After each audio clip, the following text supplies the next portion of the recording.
have burnt what is known to be the statue of a demon named Baal. Now, this is the same demon that the Jews used to worship before Moses brought in the Ten Commandments. And after the release of Epstein files, it looks like a massive protest has outbroken in Iran as of now, where they are literally just burning down the statue of this demon as a declaration against Satanism. So they're basically declaring war against Satan and anything that's not godly. Because as far as what we have seen from the Epstein files, we've already seen that there are children's that are being sacrificed to this demon, and people are outraged after what happened with the Epstein files. But now it definitely looks like Iran is taking the right measures, and they're showing their anger towards this demon that all of these Hollywood and the elites around the world have been worshipping for hundreds and thousands of years. And what really surprised the entire world now is that right after the burning of Baal's statue, this is something that nobody expected, by the way, where Prime Minister Netanyahu of Israel has now officially made this statement, where he said that Iran burned the statue of Baal as a declaration of war. We are watching what is happening. Now, this is honestly a very, very clear sign as to who these people worship and why they are being angered. Because as far as what Iran has done, they basically just burned the statue of a demon. And the biggest question arises as to why the Jews are really mad at this stuff. And the fact that Netanyahu says that this is a declaration of war says a lot of things about who these people worship and what they are basically after and what their agendas are. Now, obviously, we know that all the world leaders and mostly all the elites and Hollywood actors and everybody in the industry that are on the top class elite levels of life, they're living the elite lifestyle, have something to do with following Satan. But apparently, it's not just Netanyahu. There's also a massive outrage going on between the elites after watching the statue of this demon Baal burn to ashes. This is what one of the most famous American philosopher named Alexander Rosenberg had to say on his official X post, where he replied to this whole thing stating that this is by far the most anti-Semitic thing that the Iranian regime has ever done. And the fact that burning a demonic figure is now considered anti-Semitic is just mind-blowing. It's very clear that these elites all around the world are very openly declaring war against Jesus, and they are basically declaring war against God and people of God. And the worst thing about this whole stuff is that we Christians, or even people of God, really don't have anything to say or anything to do about this stuff. No one's even doing anything even after the Epstein files are out. And all the guys that are involved in these files are actually running free, and they're still ruling and living their elite class lives as though nothing ever happened. And what's interesting here is that right after the response of Prime Minister Netanyahu, where he said that burning Baal statue is basically known as a declaration of war, and right after he said the statement, it seems like the Iranians were not done with it. So they went on and created another statue of the demon Baal, and they decided to burn it once again. And this right here is the footage where they're throwing stones at these demons, and they're basically just burning the whole thing down. Look at that stuff. So this is basically a very clear sign that the world is waking up, and they're no longer going to be taking this stuff. Again, they're also burning the 666 symbol, which is basically the symbol known for Antichrist. If you don't know, if you haven't read the Bible, you should probably know that the number 666 is basically known as the number of the person who's going to be coming forth in the future. And he is known as the Antichrist, who's basically going to be against God and is going to lead us all into the final chapter of Revelation in the Bible. What's actually interesting here, a Jewish rabbi who's apparently known to be the revered rabbi for all the Jews. Now, this rabbi ended up informing the Israelites that he had some sort of a vision from God himself, and God basically showed him who the true Messiah is. And the people of Israel were extremely excited to know who that is, because they obviously trusted him. And he was obviously known to have like a very high rank when it comes to being a rabbi. Now, there's something very weird that happened in this whole situation, where this rabbi, he basically said that he's not going to be giving out the name of the true Messiah until he he is dead. And only after his death were we supposed to know the true name of the Messiah of the Jews. And apparently he wrote down a message on a paper, and he said that this letter was only supposed to be opened after he passes away from this world. And apparently in 2003, Rabbi Itzhak Kaduri, the most highly respected Sephardic Kabbalist, had a vision where he claims that he met the Messiah and he told him his name. Now, Kaduri then wrote on a piece of paper of what the Messiah told him and said to open the letter 1 year after his death. Now, in 2006, the rabbi had passed away, and the letter was then opened in 2007. Now, this right here is the letter that was written by the rabbi, and apparently it's written in the Hebrew language. And if you go ahead and translate this, the message is actually very concerning to the Jews, because the letter written in the Hebrew reads, "Concerning the Messiah, the righteous one will not die. He will be killed and resurrected, and he will come again." This is based on the writings of the prophets and the sages. In the handwritten note, when you take the first letter of each word, they form an acrostic. So these are like the first words of each sentence, and they are basically forming a word on itself. And this word basically spells out as Yeshua, which is the Hebrew name of Jesus Christ himself. Now, this was known to be one of the most craziest things that ever happened in Israel, which obviously the Jews were not ready to accept. And after his death, it seems like the whole letter was not really revealed out to the world, and it was just suppressed, and nobody needed to know anything about this stuff. So this was indeed a fact that actually happened, and unfortunately, they suppressed this whole information as soon as they found out that the letter basically describes their Messiah as Yeshua. And obviously, we all know the reason as to what's really going on in the world. And as you can see, this banner right here, Iran basically puts up a giant banner of Baphomet controlling all of these world leaders. Trump, Netanyahu, Salman, and Epstein, and all these people, all of these people are basically being controlled by one entity, someone that's above all of them, which nobody still knows who that person is, who is now known as Antichrist to most of the Christians. He's also known as the Dajjal for Muslims, and he's basically been described in all different scriptures, and this person is supposed to be the one that's going to be performing the most unholy things in the world. And a lot of people obviously said that Jeffrey was gone, he's no more, he already died in prison. But apparently, just a few weeks ago, there was this photo which was taken from Tel Aviv, where apparently it seems like there's a person that looks exactly like Jeffrey, and he's walking around in Israel free while the cloud is facing 2 felonies. Now, if this is not Jeffrey who's alive and well, then who the hell this is? Take a look at this picture right here and let me know, what do you guys think? Do you think that this is Jeffrey, or this could be someone else? Genuinely, from what I can see, this looks very much like him.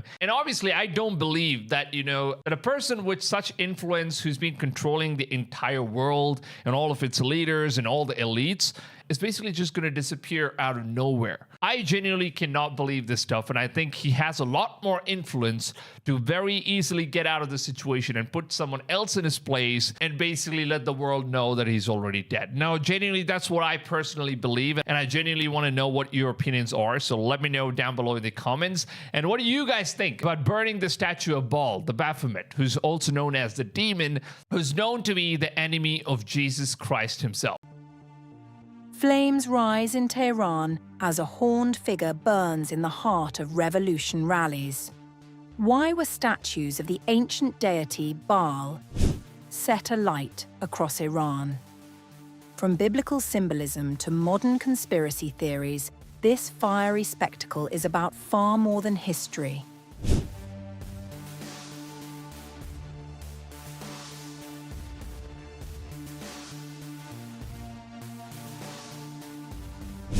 Iranian state-organized rallies marking the anniversary of Iran's 1979 Islamic Revolution took an unusual turn this week as demonstrators in several cities set fire to large statues depicting a horned, bull-headed figure identified by organizers as Baal, an ancient deity referenced in biblical and Islamic tradition.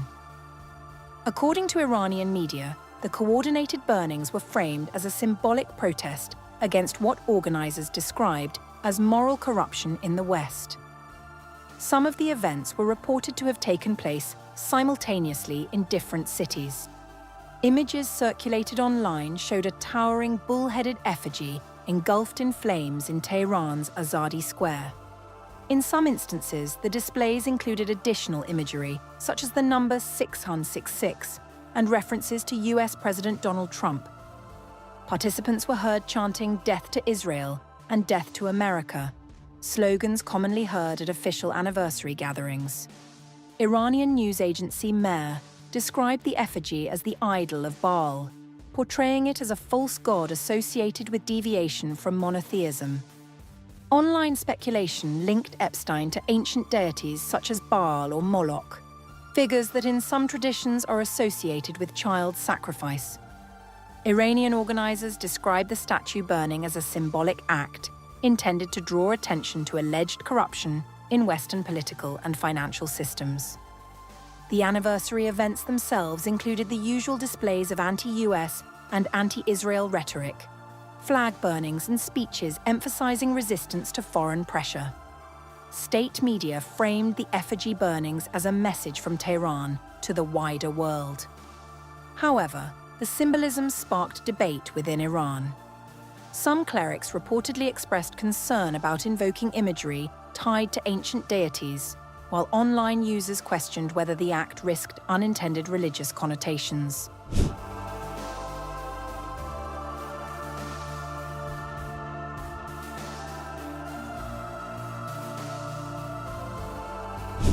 The term Baal means lord or owner in ancient Semitic languages.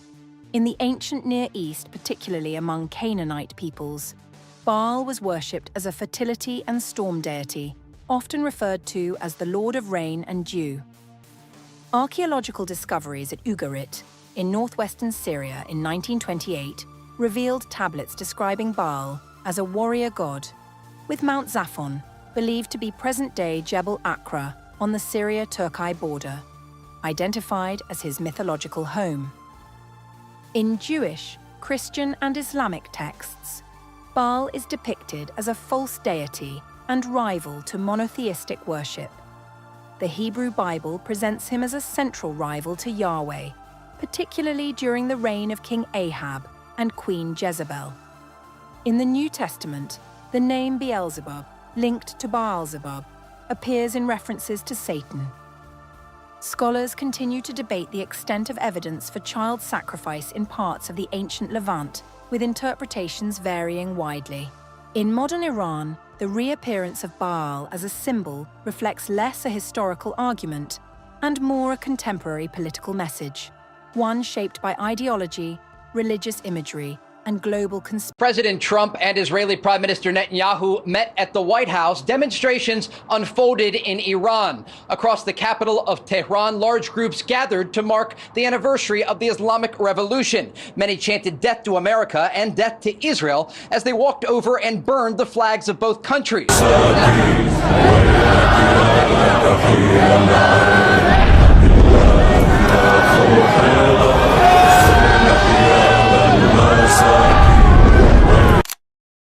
In recent days, reports and images have circulated showing a statue of Baal being set on fire in Iran. For many believers around the world, this moment feels deeply symbolic. It is not just about a statue made of stone or metal. It is about what Baal represents in Scripture. It is about the long history of idolatry. And for some Christians, it feels like a sign that something prophetic is unfolding in our time. The Bible speaks often about false gods being torn down, idols being destroyed, and nations turning away from what is false and returning to the true and living God. So when a statue connected to Baal is burned in a nation that sits at the heart of ancient Persia, many believers immediately begin asking, is this connected to Bible prophecy? Is God moving in ways we did not expect? Before we go any further, if you're new to our channel, please take a moment to subscribe.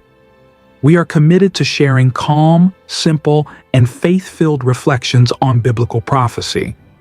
Now let us slowly and carefully walk through what this could mean.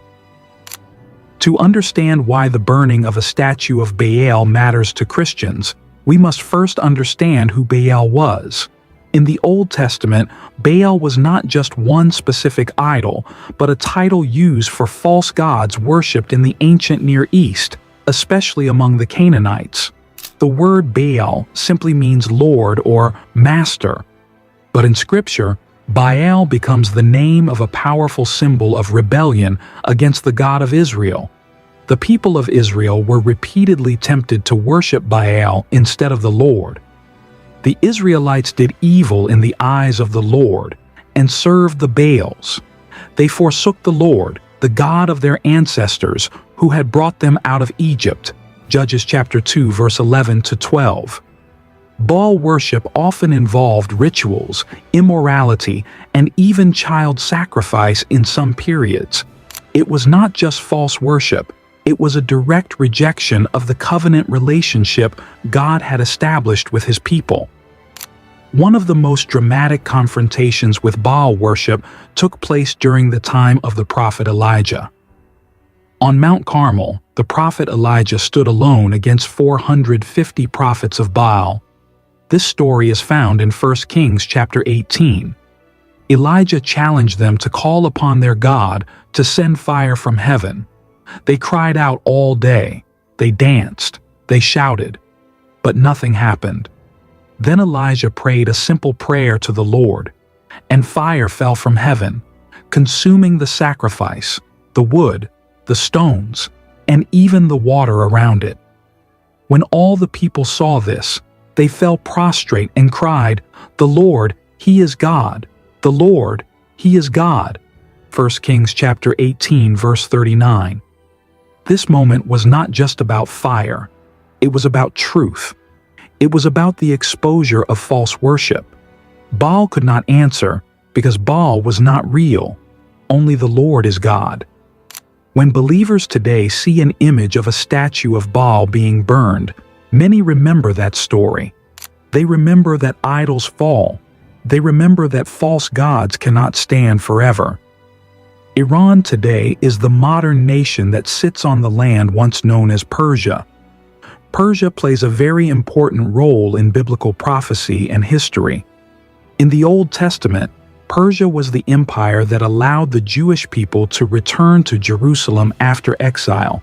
The Persian king Cyrus is mentioned by name in Isaiah chapter 44 verse 28 and chapter 45 verse 1, even before he was born.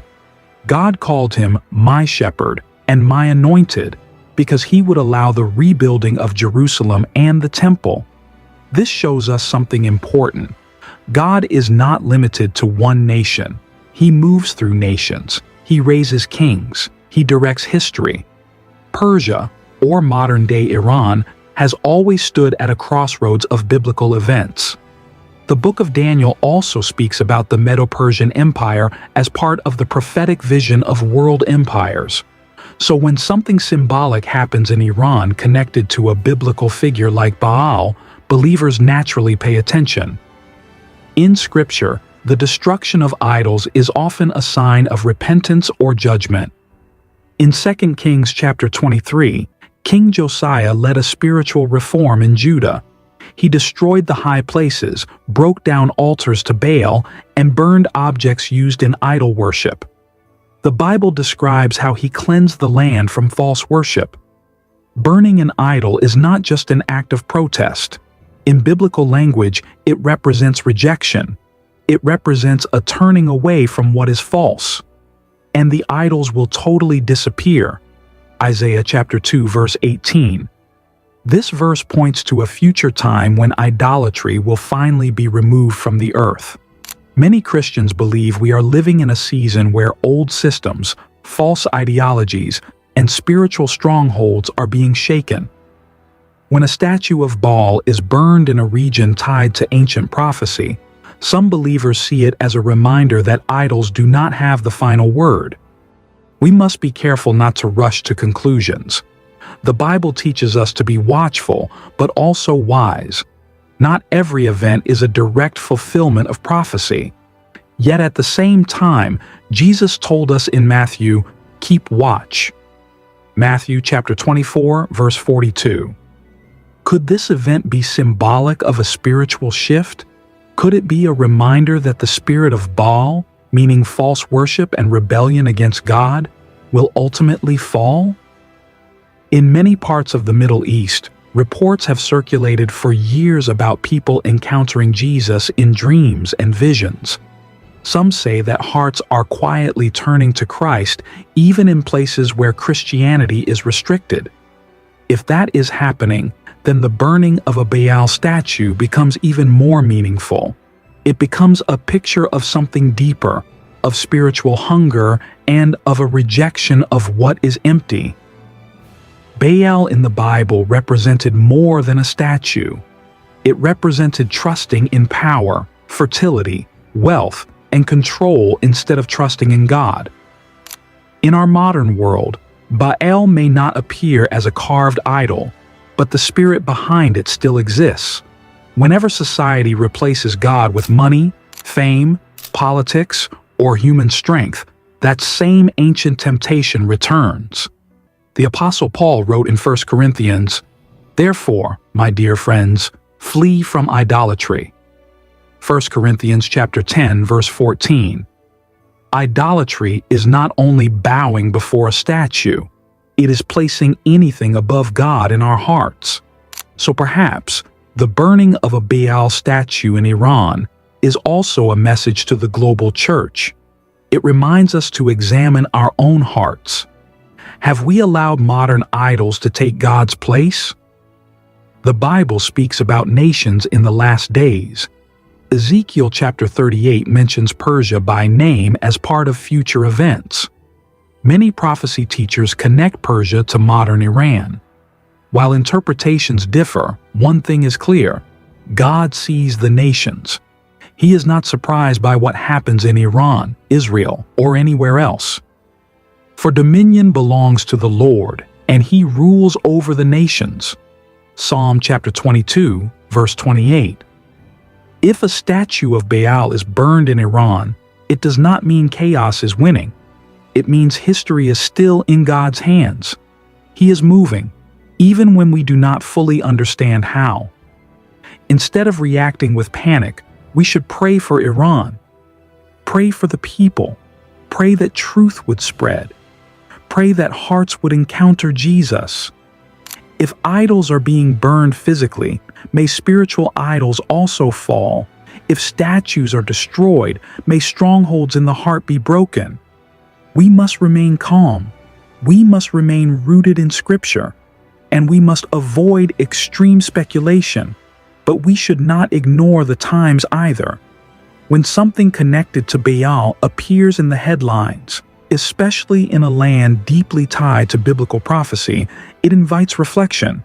Perhaps this moment is a reminder. Idols cannot stand forever. False systems collapse. God's purposes move forward quietly but powerfully. Let us stay watchful. Let us stay prayerful. And let us remember the words of Isaiah. "Turn to me and be saved, all you ends of the earth, for I am God and there is no other." Isaiah chapter 45, verse 22. History is moving. Nations are shifting.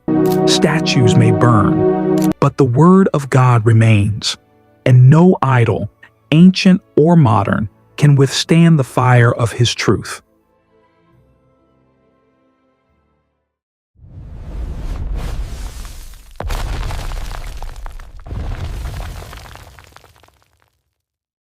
The religious customs and beliefs of the Canaanites, an ancient civilization that preceded Israel, are still largely unknown and often up for some debate. While some have considered the Canaanites to be worshippers of traditional fertility gods, others appropriate a darker and perhaps more nefarious figure that held dominion over the ancient Near East.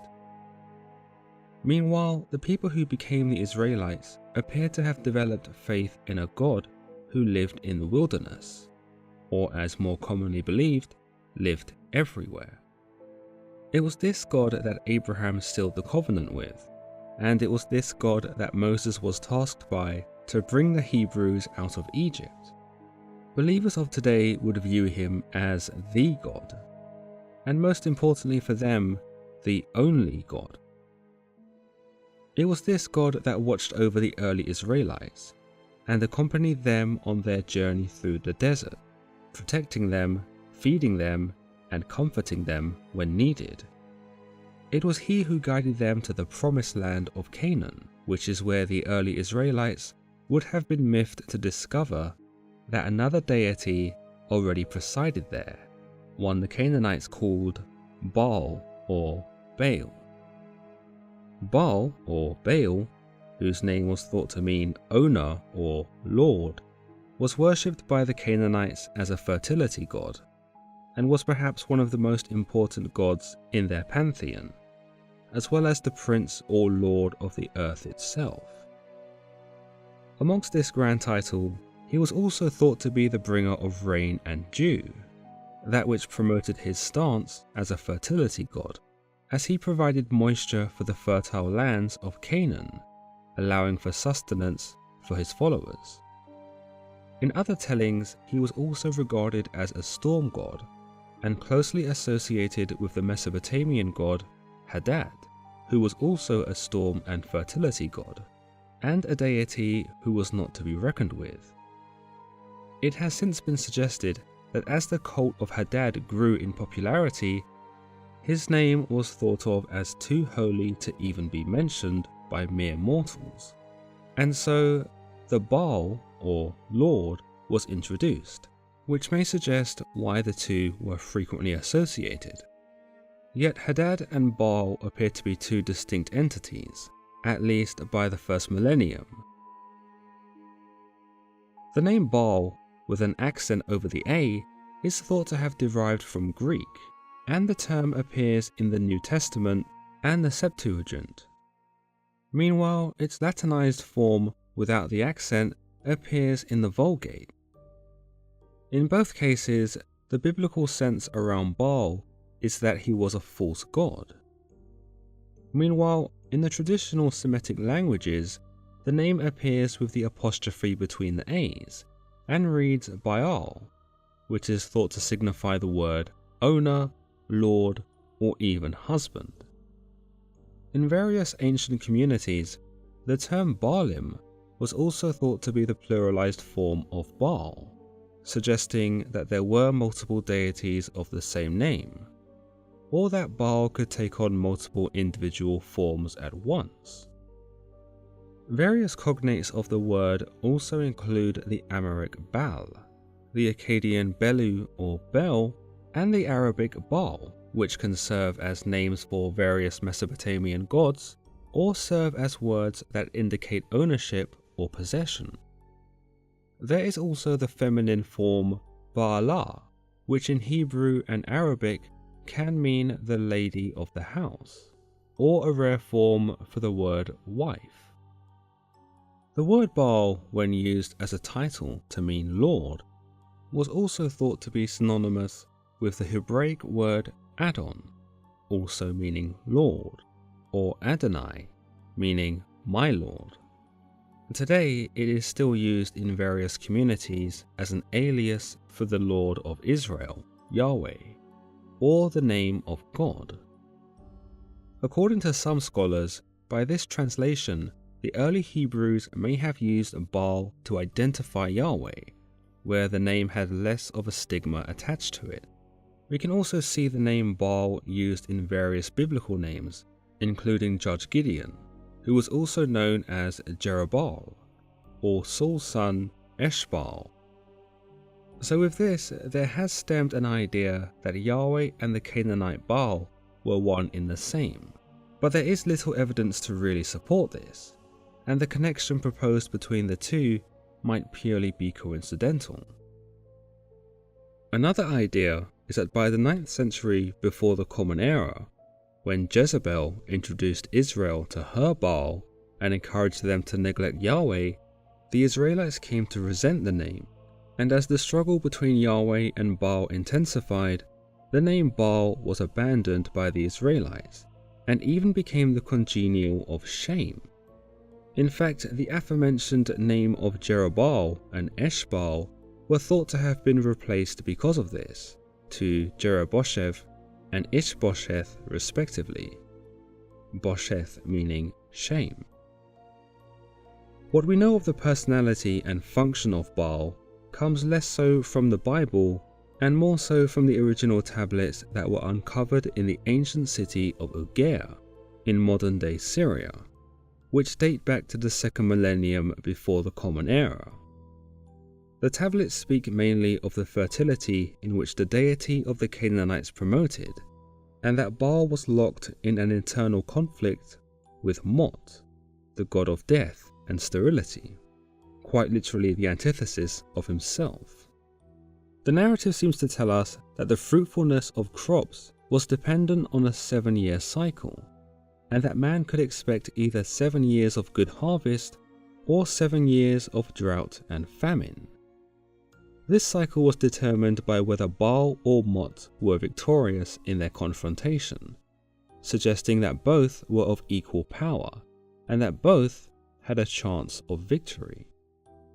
Other stories from the tablets speak of Baal's relationship with his sister wife Anath, as well as his profound siring of a bull from a heifer. That which might sound weird, but also comes to exemplify the Canaanite belief that Baal advocated fertileness and life itself, as well as supplying an abundance of animals and crops. In some cases, Baal was also thought to be a weather god, and that the acrid summers of the desert were explained by Baal's descent into the underworld, after a possible defeat from Mot. Meanwhile, the storms of autumn and winter and the revival of the land were said to be explained by his resurgence after having risen out from the underworld and then defeating Mot.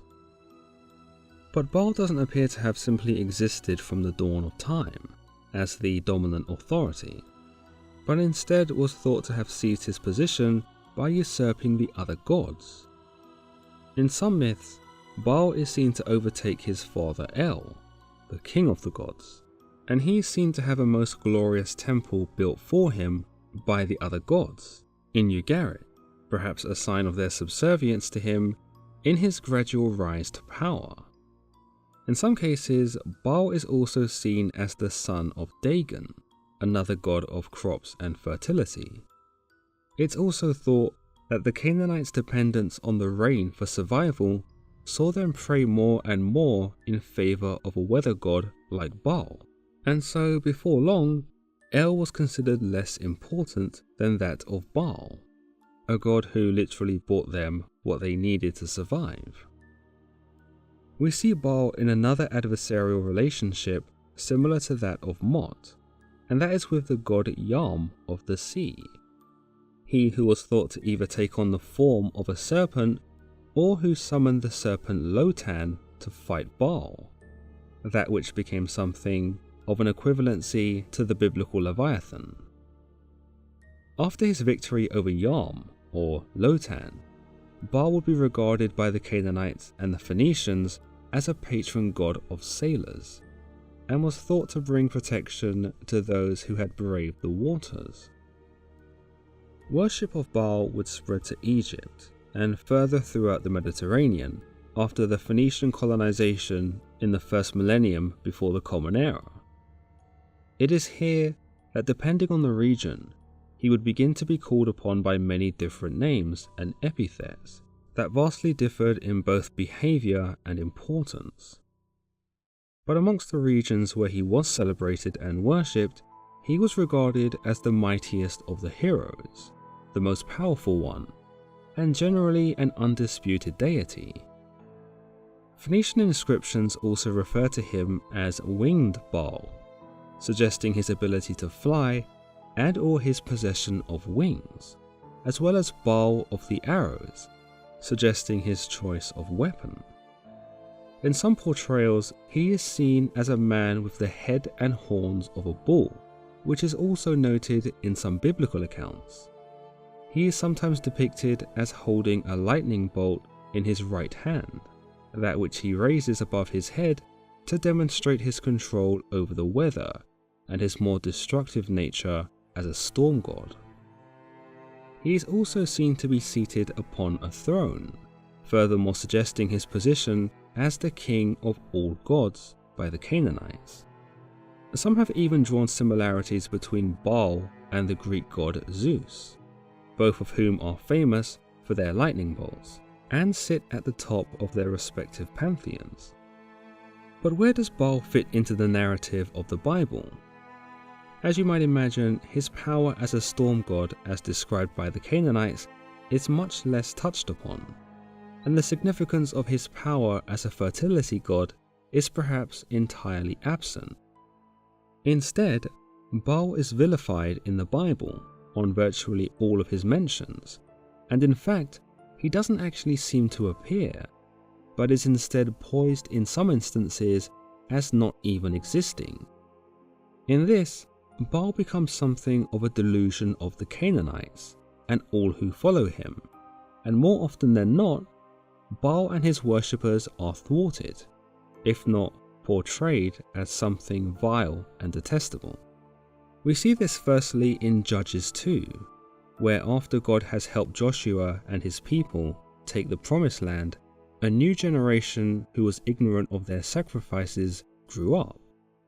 The Bible tells us, after that whole generation had been gathered to their ancestors, another generation grew up who knew neither the Lord nor what he had done for Israel. Then the Israelites did evil in the eyes of the Lord, and served the Baals. They forsook the Lord, the God of their ancestors, who had brought them out of Egypt. They followed and worshipped various gods of the people around them. They aroused the Lord's anger because they forsook him and served Baal.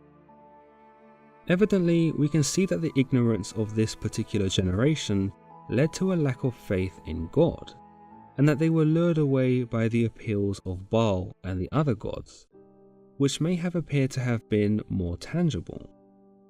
The Bible shows us that this generation of people were not only disrespecting God in their neglect of him, but also disrespecting their own ancestors, who had strived for the promised land.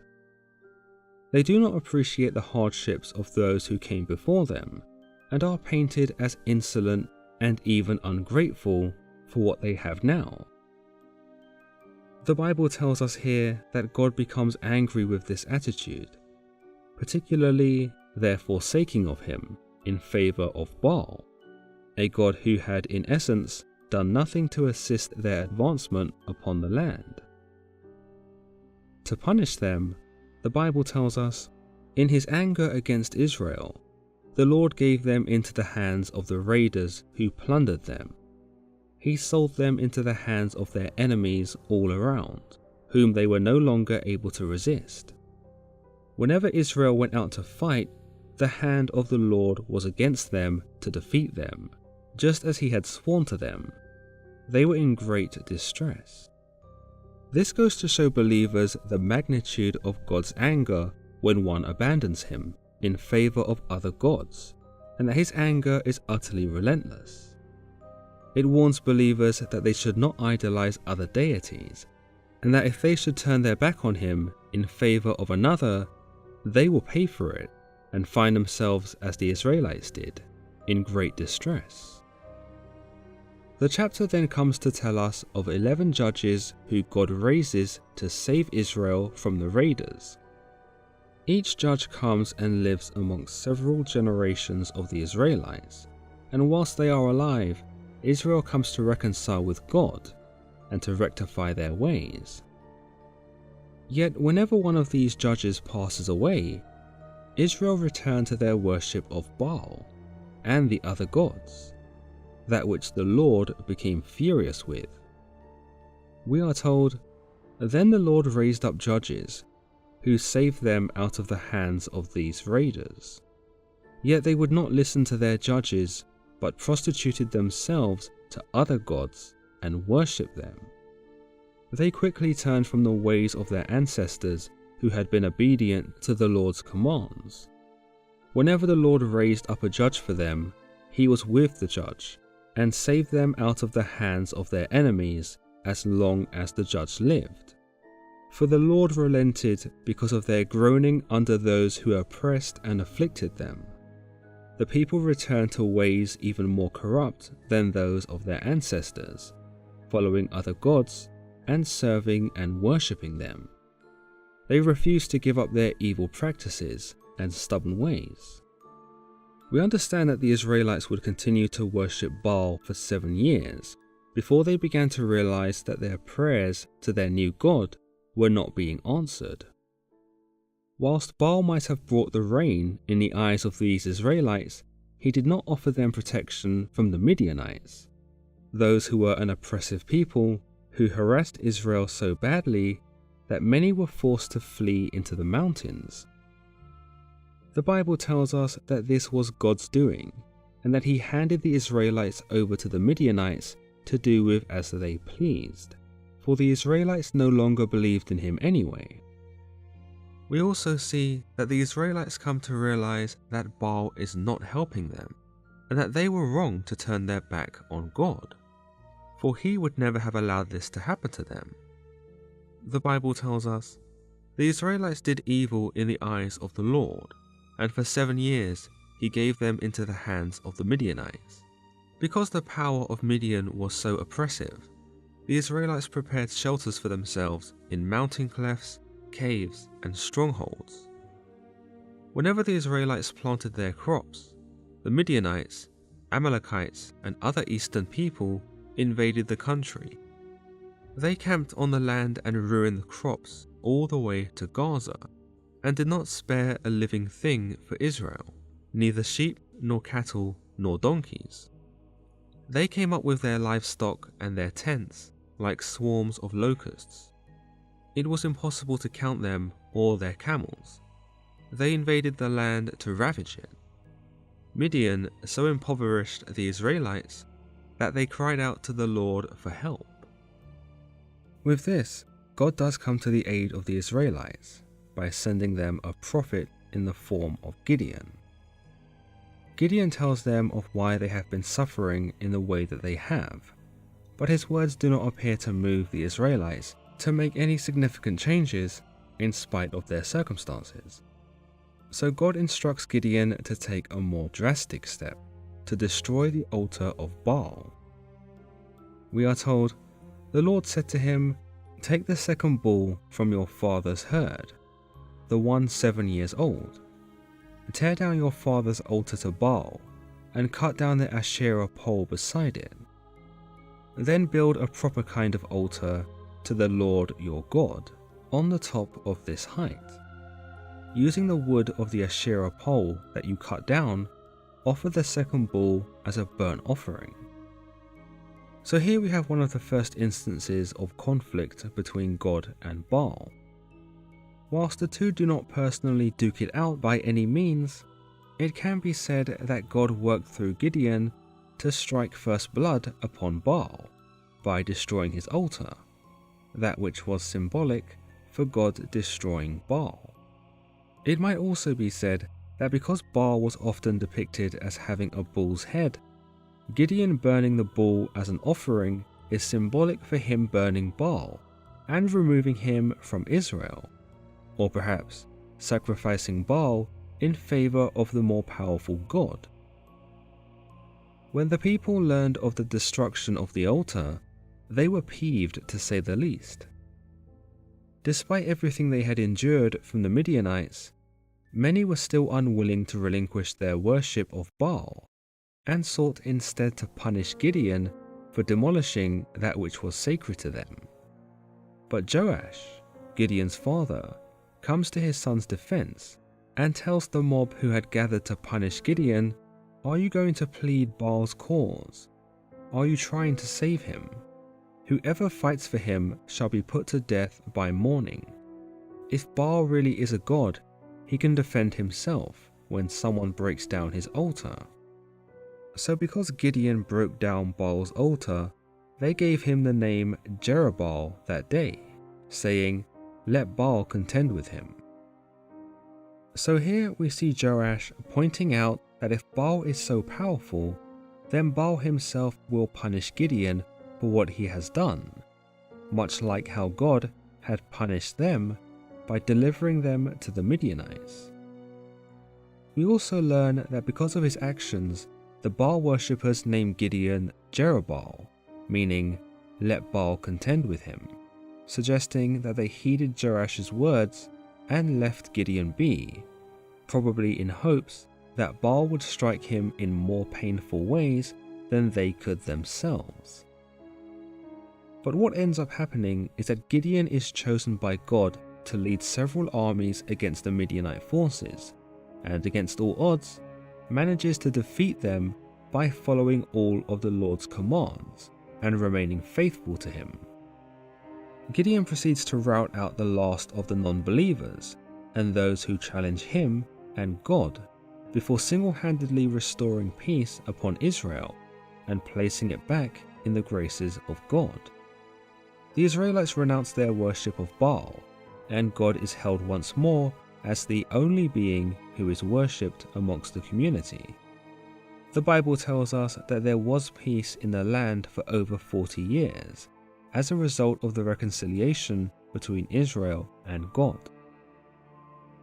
But when Gideon died, it would appear that Israel regressed back into the allures of Baal, for we are told, no sooner had Gideon died that the Israelites again prostituted themselves to the Baals. They set up Baal-berith as their god, and did not remember the Lord their God, who had rescued them from the hands of all their enemies on every side. They also failed to show any loyalty to the family of Jerubbaal, that is, Gideon, in spite of all the good things he had done for them. Later in the first book of Samuel, we see the Israelites earn even more bad luck when they come into conflict with the Philistines. The Philistines launched an attack on the Israelites, and in a fierce battle at Ebenezer, the Israelites were overcome, and 4,000 men paid the ultimate price. When the elders of the Israelites had gathered their bearings, they couldn't understand why God had allowed them to be so thoroughly decimated. When they couldn't think of an answer, they began to strategize against the Philistines, and decided that one surefire way to win was to bring the Ark of the Covenant into the Philistine camp. For if God was with them in a physical sense, then they would surely crush the Philistines. But whilst the Philistines initially cowered at the sight of the Ark as it was drawn into their camp, they eventually found courage and were still able to butcher the Israelites and steal the Ark for themselves. The loss of both life and the Ark is so devastating to the Israelites that it sees the people endure a great spiritual depression, one that claims even more of their lives. A sense of hopelessness is dispersed amongst the people who grieve the loss of the Ark, and they are utterly forsaken. It would seem that many of the Israelites lost their faith in God at this time, and had abandoned him altogether, or that they became attracted once again to Baal, who in their time of need offered some comfort where their own God had not.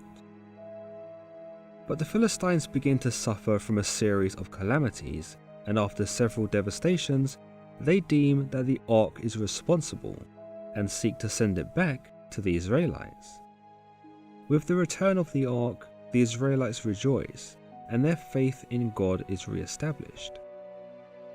After the return of the Ark, which appeared to have boosted morale and reinvigorated a belief in God, the Israelites are quick to get behind Samuel, a prophet previously chosen by God, and they appear to earn a shot at redemption. The Bible tells us, "Then all the people of Israel turned back to the Lord. So Samuel said to all the Israelites, 'If you are returning to the Lord with all your hearts, then rid yourselves of the foreign gods and the Ashtoreths, and commit yourselves to the Lord and serve him only. And he will deliver you out of the hand of the Philistines.' So the Israelites put away their Baals and their Ashtoreths, and served the Lord only. Much like the case with Gideon's generation, it takes a traumatic event to snap the Israelites back into seeing God as their salvation. It would appear that naturally, the appeal of Baal is ever present during this time, and when the presence of God begins to wane, many were quick to find allegiance with Baal and declare him as their god. Yet the motif that presents itself in the Bible is that yes, one might be free to choose their god, but in the end, that god will not save them from raiders of a neighboring town or the massacres by the Philistines. Furthermore, if God is not chosen in the first place, then this will lead to more calamities and more hardships, particularly for the chosen people of Israel, who God may have been notably harsher on, given that they ironically were the people he chose, even though they continuously betrayed him for Baal. In any case, with the emergence of Samuel, who promises to deliver them out of the hands of the Philistines, the Israelites cast Baal away again, and appear to have learned their lesson. This continues to be the case for many years, until we see the return of Baal during the reign of the Israelite king Ahab. Now Ahab does not appear to reintroduce Baal on his own whims, but instead appears to be goaded into doing so by the daughter of Ethbaal, the king of the Sidonians, who would also become his wife. The Bible tells us that he also married Jezebel, daughter of Ethbaal, king of the Sidonians, and began to serve Baal and worship him. He set up an altar for Baal in the temple of Baal that he built in Samaria. Ahab also made an Asherah pole, and did more to arouse the anger of the Lord, the God of Israel, than did all the kings of Israel before him. This would indicate that whilst Baal had been cast out of Israel for some time, there were many other regions where his worship was still very much prominent.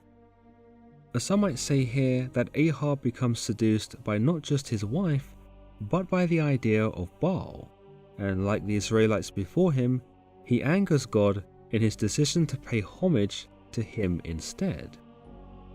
We later see Elijah, a prophet at the time, confront Ahab for what he is doing, and he tells him, "I have not made trouble for Israel, but you and your father's family have.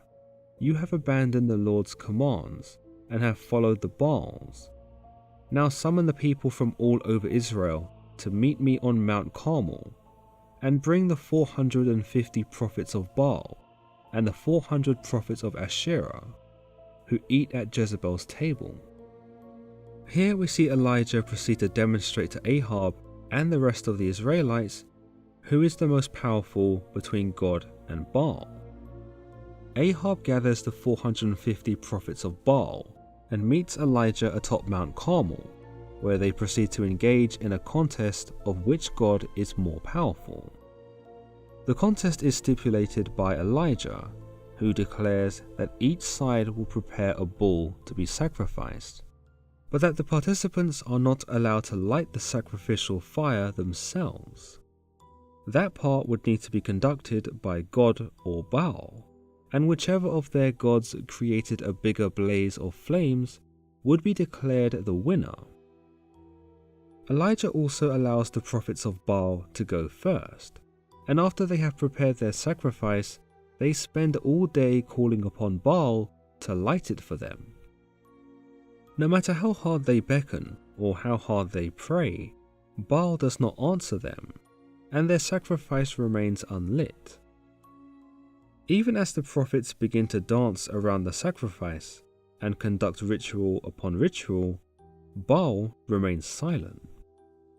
Elijah then has his sacrifice prepared, and as you might imagine, after he calls upon the Lord obliterates the sacrifice with a plume of flames. In fact, the Bible tells us that God doesn't just burn the sacrifice, but the wood, the stones, the soil, and the water in the trench. With this, the winner of the contest is undeniably Elijah's God, which then sees him proceed to seize all 450 of the prophets of Baal and murder them all. Interestingly, the Bible tells us that after this event took place, God caused it to rain, perhaps a sign that he truly was more powerful than Baal, given that he demonstrates mastery over the weather, something that Baal was previously credited for as a weather god. Many might be wondering why it took the Israelites so long to learn their lesson, and why they were even doubtful when choosing between God and Baal, especially considering that God had proven himself in their times of need. But to say Baal didn't do the same may not be entirely true, considering that when the Israelites entered Canaan and found fertile land that they had not known before, it was Baal who locally was said to bring the rain to nurture said land. The Canaanites would have attributed the coming of rain, that which was a most welcome event in a land so acrid, to the likes of Baal. And so it's easy to see how this notion of him caught on with the Israelites. But this is where the problems began, for where many were quick to offer gratitude to Baal for this ripe and fruitful land, others were quick to remember that it was their God, or Yahweh, that had led them here in the first place.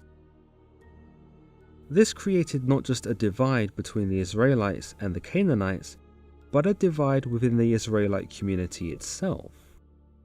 Others may have likely seen the existence of both Baal and Yahweh as a bit of a dilemma in itself. For were they meant to worship Baal for the rain, or were they meant to worship Yahweh for having led them out of Egypt? Perhaps on some level, worshipping both simultaneously wouldn't have been out of the realm of possibility. But as we've seen in the book of Judges and the book of Samuel, a classic case of "does your God know my God" came into play, and it would see an intense battle between several communities in an effort to establish monotheism as well as a need for God in a time that was far harsher than we could ever know.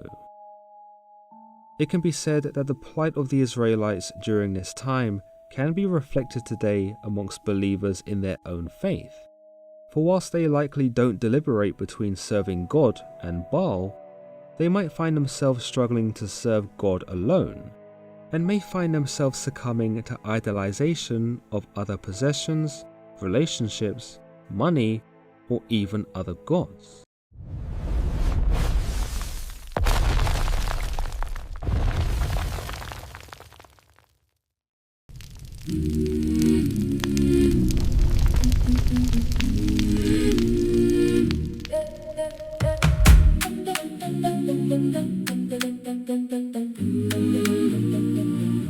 Blue glow on the face, Bible closed on the shelf, scrolling through 1,000 voices, never checking on your own health. Catchy lines in your head, playing back like a loop, but you don't test what they said. You just dance with the truth. They sing freedom on the track, but they chain you on the low. Little lies in every brag, plant that seed, watch it grow. Every word is a seed, every beat is a door. What you let in your ears, walk straight into your core. This ain't just music, it's a message in a mask. Angels and demons in the notes, going at it while it blasts. Everybody vibing while the truth sits on the floor. You're praising your playlist, but you don't know the war. You don't know the war. Turn the volume up, but turn the pages more. You don't know the war. You don't know the war. Heard a hook about living wild, now you quote it like a creed, but you never once compared it to a single verse. You read Hollywood in your headphones, turning sin into a joke, but the joke gets on your soul every time that you soak. They teach pride in a rhyme, they sell lust in a line. You repeat it, you believe it, call it art, call it fine, but the serpent loves a chorus, he can hide inside a hit. You just think it's entertainment, he just thinks you took a sip. Oh, this ain't just music, it's a message in the mask. Angels and demons in the notes, going at it while it blasts. Everybody vibing while the truth sits on the floor. You're praising your playlist, but you don't know the war. You don't know the war. Turn the volume up or turn the pages more. You don't know the war. You don't know the war. What if every single line had before the throne? Would you still let it ride with your kids in the home? What if heaven hit shuffle on the tracks you adore? Would they sing in that temple or be banned at the door? Tell me now. This ain't just music, it's a message in the mass. Angels and demons and the notes going at it while it blasts. Everybody vibing.